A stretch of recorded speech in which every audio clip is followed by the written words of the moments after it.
बिस्मिल्लाहिर्रहमानिर्रहीम। अस्सलाम वालेकुम नाज़रीन, मैं हूं महरीन सप्तैन और देख रहे आप मेरा यूट्यूब चैनल।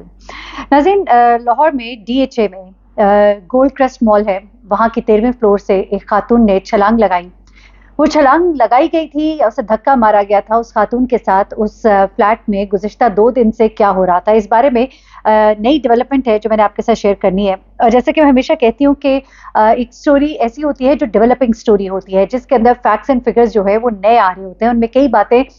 जो शुरू में इन्वेस्टिगेशन में सामने आई होती है, उनकी जगह कुछ नई बातें ले लेती हैं और कहानी का रुख बिल्कुल ही तब्दील हो जाता है। कुछ ऐसा ही हुआ इस कहानी में। इस स्टोरी में जैसे कि मैंने आपको आगाज में बताया कि लाहौर का पॉश एरिया है और वहाँ पे गोल्ड क्रेस्ट मॉल है और यहाँ पर ये एक रिहायशी फ्लैट था 13वें फ्लोर पर। और यहाँ पर ये खातून जो है ये खिड़की से छलांग लगाती हैं। ये वीडियो बहुत वायरल होती है और इस खातून को देखा जाता है कि छलांग लगाने के बाद एक शख्स जो है ऊपर खींचने की कोशिश कर रहा है। खातून जो है वो भी ऊपर आने की कोशिश कर रही है। ऐसा लगता है कि वो मरना नहीं चाहती, लेकिन उसको शायद ऐसा करने पर मजबूर किया गया या जज्बात की रौ में बहकर। और फिर एक खबर जो आई वो कुछ इस तरह थी कि शायद नशे में धुत होकर उसने ये छलांग लगाई। शुरू में सबसे पहला बयान जो इस शख्स ने दिया, इसने अपने आप को इस खातून का शौहर बताया,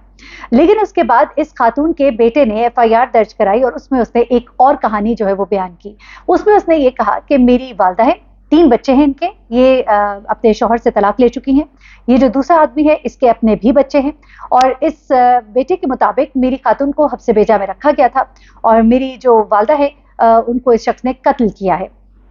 लेकिन उसके बाद जब फिर मजीद कुछ स्टोरी सामने आई, उसमें ये मालूम होता है कि ये जो खातून है ये बेसिकली उस वक्त शायद नशे में थी। जो इब्तदाई रिपोर्ट आई है उसमें इस तरह की बात अब कंफर्म नहीं हुई, क्योंकि पहले ये कहा जा रहा था कि खातून शायद नशे में थी। ये दोनों जो है नशे में धुत थे और इस खातून ने जज्बात में आकर गालबन इनके दरमियान कुछ ऐसी कॉन्वर्सेशन चल रही थी जो कि उस शख्स ने इनिशियल जो मालूमात है उसमें ये बताया कि इसने मुझसे कहीं कहा कि तुम मुझसे प्यार नहीं करते, और इस तरह की बातें करते करते जज्बात में आकर उसने छलांग लगा दी और मैंने इसको पे ऊपर खींचने की कोशिश की। वहां पर मौजूद लोग इनकी वीडियोस बना रहे थे जिसमें लोगों ने उनको लान तान भी की। मैंने भी बहुत बुरा मनाया इस बात का कि ये लोग जो खड़े वीडियोस बना रहे थे वो इसको बचा सकते थे, लेकिन फिर मालूम हुआ चूंकि ये रिहायशी फ्लैट था, कमरे का दरवाजा बंद था और जाहिर सी बात है वो शख्स जाके दरवाजा तो नहीं खोल सकता था, वो तो उस वक्त उसको ऊपर खींचने की कोशिश कर रहा था। लेकिन अब जो नई कहानी सामने आई है वो बहुत ही हैरान कुन है और इस शख्स के ऊपर बड़े एलिगेशंस लगाए जा रहे हैं, क्योंकि पहली बात ये पता लगी कि ये इसका शौहर नहीं है। दूसरी बात ये पता लगी कि ऐसा भी नहीं था कि इन दोनों के दरमियान कोई ऐसी कॉन्वर्सेशन थी जिसमें उसने जज्बात में आकर छलांग लगा दी, बल्कि इस खातून को यहाँ पर इस घर में 2 रोज से बल्कि 4 रोज से ये इस शख्स के कहिए कि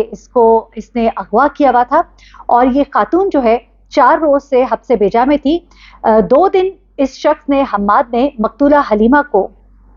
गुलबर्ग का एक निजी होटल है वहां पर रखा। फिर उसके बाद वो इसको डिफेंस के इस प्लाजे के फ्लैट में लाया और इसकी जो खातून की इब्तदाई पोस्टमार्टम रिपोर्ट है वो बड़ी हैरान कुन है। इस इब्तदाई पोस्टमार्टम रिपोर्ट के अंदर उसके साथ ज्यादती जो है वो साबित हुई है। उसके अलावा इसके जिस्म पर ऐसे निशानात जो हैं वो पाए गए हैं जिससे अंदाजा होता है कि इस खातून के ऊपर कुछ तशद्दुद किया गया था। इस खातून के कुछ बाल जो हैं वो ऐसे सर के अलग हुए हैं जिससे लगता है कि जैसे बालों को खींचा गया है। उसके अलावा कमरे के अंदर जो बिखरे हुए आसार थे वो ये बता रहे थे कि कमरे के अंदर कुछ हाथापाई हुई है और कुछ जोर जबरदस्ती के मनाजिर जो है वो वहाँ पे जो कैलकुलेशन की गई है और जो वहाँ पे चीज़ें जो शवाहिद इकट्ठे किए गए हैं उनमें ये चीज़ें जो है सामने आ रही हैं। उसके बाद खातून के जिस्म से जो नमूना जात हासिल किए गए हैं उनकी अभी मजीद जो है रिपोर्ट तो आनी है, लेकिन इब्तदाई रिपोर्ट में खातून जो है वो नशे में नहीं लग रही, लेकिन ये शख्स जो है उसके बारे में जो इत्तलात है वो यही है कि नशे की हालत में था। कितना एक था ये नहीं, लेकिन ये जरूर मालूम है कि नशावर अद्वियात का इस्तेमाल किया गया था। अब उसके अलावा जो खातून की खासतौर पर ज्यादती के हवाले से जो रिपोर्ट कंफर्म हो रही है उसके बाद इस शख्स के तरफ वो तमाम शक्कुक व शुबहात जा रहे हैं जो कि इस खातून के बेटे ने अपनी इब्तदाई जो रिपोर्ट है उसके अंदर दर्ज कराए हैं। मुल्जिम हम्माद को 4 रोज गुजरने के बावजूद जो है अदालत में पेश नहीं किया गया, तो ये भी एक बड़ा ही अहम सवाल है जो कि इस तरफ इशारा कर रहा है कि शायद ये शख्स जो है ये असर रसूख वाला है और इसे एक खास प्रोटोकॉल दिया जा रहा है। और जो बेटा है इस खातून का, अनीस इसका नाम है, और इसे खास तौर पर यह दरख्वास्त की है کہ میری والدہ جو ہے 4 روز سے ہمارے ساتھ رابطے میں نہیں تھی، اور ہمیں جو لاسٹ ان کے ساتھ ہماری ملاقات تھی اس کے بعد ان کا ایک دم سے غائب ہو جانا بڑا ہی پراسرار تھا، اور ہمیں یہ پورا اندازہ تھا کہ ان کو اغوا کیا گیا ہے، لیکن کسی اغوا کار کی طرف سے ہمیں چونکہ کال نہیں آئی تھی تو ہمیں یہ بات جو ہے نہیں ہم یہ جان پا رہے تھے، ہم اندازہ نہیں کر پا رہے تھے کہ آیا ہماری والدہ جو ہے ان کو جس نے بھی اغوا کیا ہے اس کا مطلب کیا ہے، اس کا مقصد کیا ہے۔ اب چونکہ ان کو اپنی والدہ کا پتہ لگا جب ان کی والدہ کی ڈیڈ باڈی جو ہے ان کو ریسیو ہوتی ہے، اور اس کے بعد انہوں نے یہ دعویٰ کیا ہے کہ یہ شخص جو ہے اس نے میری والدہ کو حبس بیجا میں رکھا ہوا تھا، اور اس کے کچھ شواہد جو ہے وہ اب پولیس کو مل بھی رہے ہیں، جس سے یہ اندازہ ہو رہا ہے کہ یہ خاتون جو ہے اس کے ساتھ کوئی زور زبردستی جو ہے وہ کی گئی ہے۔ ابھی آنے والے وقت میں اس کیس کے اندر کچھ مزید ڈیولپمنٹس بھی ہوں گے، اس بارے میں بھی آپ کو آگاہ کروں گی، البتہ اس شخص کے بارے میں کچھ معلومات مجھ تک پہنچ رہی ہیں وہ بھی آپ کے ساتھ شیئر کرنی ہے۔ ایک ہی ویڈیو کے اندر ساری چیزیں جو ہے وہ آپ کو بتائی بھی نہیں جا سکتی، البتہ یہ شخص جو ہے اس کے بارے میں کہا جا رہا ہے کہ یہ کثر و رسوخ والا شخص ہے، پیسے والا شخص ہے، اور غالباً کوئی پسندیدگی اور ناپسندیدگی کا معاملہ تھا، اور کچھ اس طرح کی زور زبردستی تھی جس کی بنا پر اس خاتون کو اس نے اس طرح سے حبس بیجا میں رکھا تھا۔ اور پھر ایک سوال یہاں پہ یہ بھی ہوا کہ جب یہ لوگ یہاں پر آئے تھے تو کیا کسی کی نظر میں نہیں آئے تھے کہ اس کو زبردستی یہاں پہ لایا جا رہا ہے؟ تو اس بارے میں بھی پولیس جو ہے وہ انویسٹیگیشن کر رہی ہے، لیکن جو ابتدائی رپورٹ ہے اور جو ان کے شواہد ہیں ان میں ان کا بھی یہی اندازہ ہے۔ جو ہماری بات ہوئی ہے تھانہ جو ہماری ایس ایچ او صاحب سے تھوڑی بہت کنورسیشن ٹیم کی ہوئی ہے، اس سے یہ اندازہ لگایا جا رہا ہے کہ یہ خاتون جو ہے یہ اپنی مرضی سے نہیں اس کے ساتھ تھی، بلکہ اسے زبردستی رکھا گیا تھا کیونکہ کمرے کے اندر سے کچھ ایسی چیزیں ملی ہیں۔ اب ہم یہ جاننا چاہتے تھے کہ وہ کیا چیزیں ملی ہیں، تو اس بارے میں ابھی ہمیں انہوں نے بس اشارے کنایوں میں کچھ چیزیں بتائی ہیں کہ اندازہ ایسا لگایا جا رہا ہے کہ یہ خاتون جو ہے اس کے ساتھ زور زبردستی کی گئی، اس کو مارا پیٹا گیا ہے، اور اس کے جسم پر موجود نشانات بتا رہے ہیں کہ اس کے ساتھ زیادتی جو ہے وہ کی گئی ہے، اس کو مارا پیٹا گیا ہے، اس کو اس کی مرضی کے خلاف یہاں پر رکھا گیا ہے۔